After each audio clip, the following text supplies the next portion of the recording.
Moi, tässä tällainen video itsestäni teen. Tässä näin tanssahtelen. S-Marketin reissu tulossa pian tulossa ja ensi viikolla asiointireissu kaupungilla tulossa. Tanssahtelen. On sillain asiat etenee, niin on ihan ok, ihan hyvä olo, sillä ei ole liian pikkasen kahvi piristää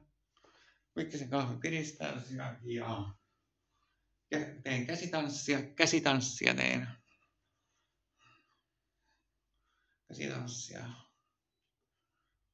Käsitanssia teen. Ja en nyt lähde mitenkään enempää YouTubeen